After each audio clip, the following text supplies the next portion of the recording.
ನಮಸ್ಕಾರ ಸ್ನೇಹಿತರೆ. ಒಂದ್ ಕಡೆ ಕೆಆರ್ಎಸ್ ನಲ್ಲಿ 30% ನಷ್ಟು ನೀರು ಭರ್ತಿಯಾಗಿಲ್ಲ. ಮತ್ತೊಂದ್ ಕಡೆ ತಮಿಳುನಾಡಿಗೆ ನೀರು ಹರಿಸುವಂತೆ ಕಾವೇರಿ ನೀರು ನಿರ್ವಹಣಾ ಪ್ರಾಧಿಕಾರ ಆದೇಶಿಸಿದೆ.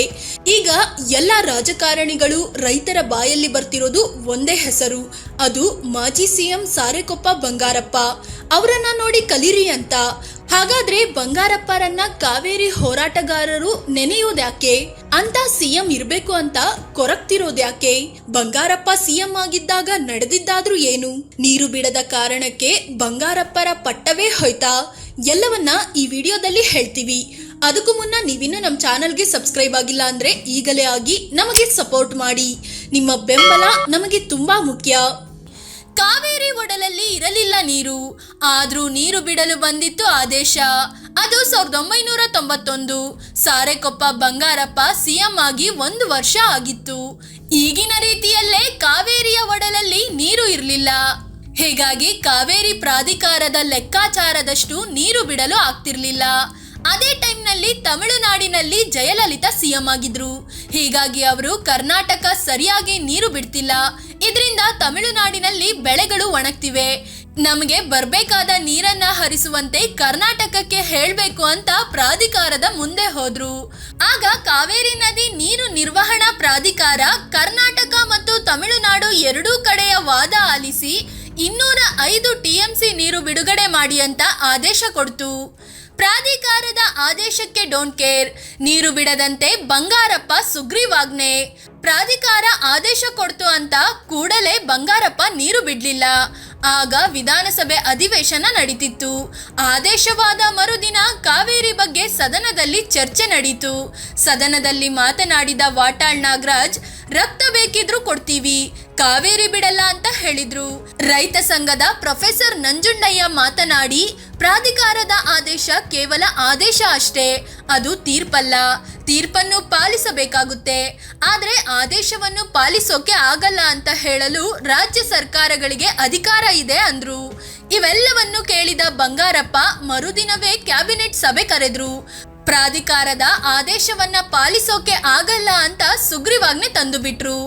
ಯಾರು ಏನೇ ಒತ್ತಡ ಹೇರ್ಲಿ, ಏನೇ ಆಗ್ಲಿ, ಕಾವೇರಿಯ ಒಂದು ಚೂರು ನೀರನ್ನು ಹರಿಸಬಾರದು ಅಂತ ಕಾವೇರಿ ಕೊಳ್ಳದ ಎಲ್ಲಾ ಡ್ಯಾಂನ ಅಧಿಕಾರಿಗಳಿಗೆ ಲೆಟರ್ ಬರೆದ್ರು. ಕೇಂದ್ರ ಸರ್ಕಾರದ ಒತ್ತಡಕ್ಕೂ ಮಣಿಯಲಿಲ್ಲ.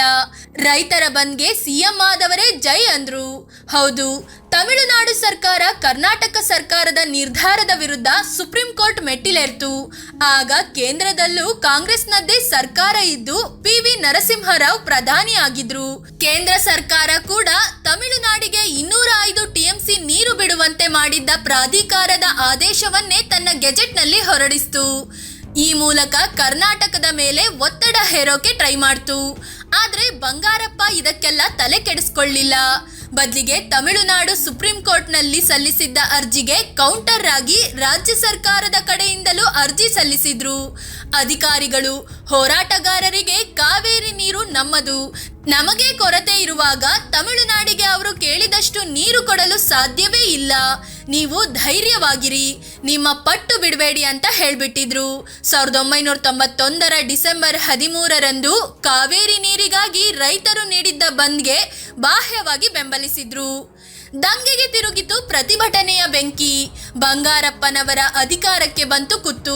ಕಾವೇರಿ ನೀರಿಗಾಗಿ ಕರೆಕೊಟ್ಟ ಬಂದ್ ಹಿಂಸಾತ್ಮಕ ರೂಪ ಪಡೆದುಕೊಳ್ತು. ಮುಂದಿನ 2 ದಿನ ಬೆಂಗಳೂರು, ಮೈಸೂರು ಭಾಗದಲ್ಲಿ ದೊಡ್ಡ ದಂಗೆಯ ವಾತಾವರಣ ಕ್ರಿಯೇಟ್ ಆಗೋಯ್ತು. ತಮಿಳರು ಹೆಚ್ಚಿದ್ದ ಸ್ಲಂಗಳಿಗೆ ಬೆಂಕಿ ಇಡಲಾಯಿತು. ಪೊಲೀಸರ ಗುಂಡೇಟಿಗೆ 16 ಜನ ಪ್ರಾಣ ಕಳ್ಕೊಂಡ್ರು. ನೀರಿನ ಹೋರಾಟ ಕನ್ನಡಿಗರು ವರ್ಸಸ್ ತಮಿಳಿಗರು ಅನ್ನೋ ಮಟ್ಟಕ್ಕೆ ಬಂದು ನಿಲ್ತು. ರಾಜ್ಯದಲ್ಲಿ ಇಷ್ಟೆಲ್ಲ ನಡೀತಿದ್ರು ಸಿಎಂ ಬಂಗಾರಪ್ಪ ಪುಣೆಯಲ್ಲಿ ನಡೆಯುತ್ತಿದ್ದ ಸಂಗೀತ ಕಾರ್ಯಕ್ರಮಕ್ಕೆ ಹೋಗಿದ್ರು. ಈ ಎಲ್ಲಾ ದಂಗೆಗೆ ಬಂಗಾರಪ್ಪ ಅವರ ಸಪೋರ್ಟ್ ಇದೆ. ಇದೇ ಕಾರಣಕ್ಕೆ ದಂಗೆಯನ್ನು ಕಂಟ್ರೋಲ್ ಮಾಡ್ತಿಲ್ಲ ಅನ್ನೋ ಆರೋಪಗಳು ಕೇಳಿ ಬಂದ್ವು. ಇನ್ನೊಂದು ವಿಚಾರ ಅಂದ್ರೆ ಆಗಾಗಲೇ ಬಂಗಾರಪ್ಪ ವಿರುದ್ಧ ಹಲವು ಭ್ರಷ್ಟಾಚಾರ ಆರೋಪಗಳು ಕೇಳಿ ಬಂದಿದ್ವು. ಹೀಗಾಗಿ ರಾಜ್ಯದ ಜನರ ಗಮನವನ್ನ ಬೇರೆಡೆ ಸೆಳೆಯಲು ಬಂಗಾರಪ್ಪ ಹೀಗೆ ಮಾಡ್ತಿದ್ದಾರೆ ಅಂತ ಕೂಡ ಹೇಳಲಾಯ್ತು. ಇಷ್ಟೆಲ್ಲ ರಾಜಕೀಯ ನಡೀತಿದ್ರು ಪ್ರತಿದಿನ ಬೆಳಗೆದ್ದು ಬ್ಯಾಡ್ಮಿಂಟನ್ ಆಟಕ್ಕೆ ಹೋಗ್ತಿದ್ರಂತೆ ಸಿಎಂ ಬಂಗಾರಪ್ಪ. ಸಿಎಂ ಕುರ್ಚಿಯಿಂದ ಕೆಳಗಿಳಿದ ಬಂಗಾರಪ್ಪ ರಾಜ್ಯದಲ್ಲಿ ಬಂದ್ ದಂಗೆಗೆ ತಿರುಗಿ ಜನ ಪ್ರಾಣ ಕಳ್ಕೊಂಡ್ರು ಬಂಗಾರಪ್ಪ ಏನೂ ಟೆನ್ಷನ್ ಮಾಡ್ಕೊಳ್ಳಿಲ್ಲ. ಬದಲಿಗೆ ಒಂದು ಸಭೆ ನಡೆಸಿ ಶಾಂತಿಯುತ ಬಂದ್ ಆಚರಿಸಿದ ರಾಜ್ಯದ ಜನತೆಗೆ ಅಭಿನಂದನೆ ತಿಳಿಸಿದ್ರು. ಆಗಾಗಲೇ ಬಂಗಾರಪ್ಪ ವಿರುದ್ಧ ಕರ್ನಾಟಕ ಕಾಂಗ್ರೆಸ್ನಲ್ಲೂ ಭಿನ್ನಮತೀಯರ ಗುಂಪು ರೆಡಿಯಾಗಿತ್ತು. ಹೀಗಾಗಿ ಇದೇ ಸರಿಯಾದ ಟೈಮ್ ಅಂತ ಅವರು ಕೂಡ ಬಂಗಾರಪ್ಪ ವಿರುದ್ಧ ಹೈಕಮಾಂಡ್ ಬಾಗಿಲು ತಟ್ಟಿದ್ರು. ಬಂಗಾರಪ್ಪರಿಂದ ರಾಜ್ಯದ ಜನ ಸಫರ್ ಮಾಡ್ತಿದ್ದಾರೆ, ಅವರನ್ನು ಅಧಿಕಾರದಿಂದ ಕೆಳಗಿಳಿಸಬೇಕಂತ ಹೈಕಮಾಂಡ್ ಮುಂದೆ ಬೇಡಿಕೆ ಇಟ್ರು. ಈ ಗುಂಪಿನಲ್ಲಿ ಸಚಿವರು, ಶಾಸಕರು ಮತ್ತು ಸಂಸದರಿದ್ರು. ಆದ್ರೆ ಪ್ರಧಾನಿಯಾಗಿದ್ದ PV ನರಸಿಂಹರಾವ್ ಬಂಗಾರಪ್ಪ ಮತ್ತು ಜಯಲಲಿತಾ ನಡುವೆ ಕಾವೇರಿ ವಿವಾದ ಇತ್ಯರ್ಥದ ಮಾತುಕತೆಗೆ ಮಧ್ಯಸ್ಥಿಕೆ ವಹಿಸಲು ಮುಂದಾದ್ರು. ಆದ್ರೆ ಈ ಎಲ್ಲಾ ಗಲಾಟೆಗೆ ಬಂಗಾರಪ್ಪ ಅವರೇ ಹೊಣೆ ಎಂದ ಜಯಲಲಿತಾ ಅವರೊಂದಿಗೆ ಮಾತುಕತೆಗೆ ನಾವು ರೆಡಿ ಇಲ್ಲ ಅಂದ್ರು. ಹೀಗೆ ಹಲವು ತಿಂಗಳು ಹಾವು ಏಣಿ ಆಟ ಮುಂದುವರಿತು. ಫೈನಲಿ ಕಾವೇರಿ ದಂಗೆಯನ್ನು ತಡೆಯುವಲ್ಲಿ ವಿಫಲವಾಗಿದ್ದಾರೆ ಅಂತ ಕಾರಣ ನೀಡಿ 1992ರ ನವೆಂಬರ್ನಲ್ಲಿ ಬಂಗಾರಪ್ಪ ಅವರನ್ನು CM ಸ್ಥಾನದಿಂದ ಕೆಳಗಿಳಿಸಲಾಯಿತು. ಬಂಗಾರಪ್ಪ ರೀತಿ ಹೀರೋ ಆಗ್ತಾರ DK? ಬಂಗಾರಪ್ಪ ಅಂದು CM ಹುದ್ದೆಯಿಂದ ಕೆಳಗಿಳಿಯಬೇಕಾಯ್ತು ನಿಜ. ಆದ್ರೆ ಇಂದಿಗೂ ಕಾವೇರಿ ಹೋರಾಟಗಾರರು, ರೈತರು ಬಂಗಾರಪ್ಪರನ್ನ ನೆನಿತಾರೆ. ಅಂತ CM ನಮ್ಗೆ ಮತ್ತೆ ಸಿಗ್ಲಿಲ್ವಲ್ಲ ಅಂತ ಕೊರಗ್ತಾರೆ. ಬಂಗಾರಪ್ಪ CM ಕುರ್ಚಿಯಿಂದ ಇಳಿದು 31 ವರ್ಷ ಆಗಿದ್ರು ಜನ ಅವರನ್ನ ನೆನಿತಾರೆ. ಇದೀಗ ಬಂಗಾರಪ್ಪ ಶಿಷ್ಯ DK ಶಿವಕುಮಾರ್ CM ಆಗಿದ್ದಾರೆ. DK ಶಿವಕುಮಾರ್ಗೂ ಈಗ ಗುರು ರೀತಿಯಲ್ಲೇ ಹೀರೋ ಆಗೋ ಅವಕಾಶ ಬಂದಿದೆ. ನೀರು ಬಿಡಲು ಆಗಲ್ಲ ಅಂತ ಬಂಗಾರಪ್ಪ ರೀತಿ ಸೆಡ್ ಹೊಡೆದು ನಿಲ್ಬಹುದು. ಒಂದ್ ವೇಳೆ ಹಾಗೆ ಮಾಡಿದ್ರೆ DK ಶಿವಕುಮಾರ್ ಕಾವೇರಿ ನೀರು ಹೋರಾಟಗಾರರ ದೃಷ್ಟಿಯಲ್ಲಿ ಹೀರೋ ಆಗಲಿದ್ದಾರೆ.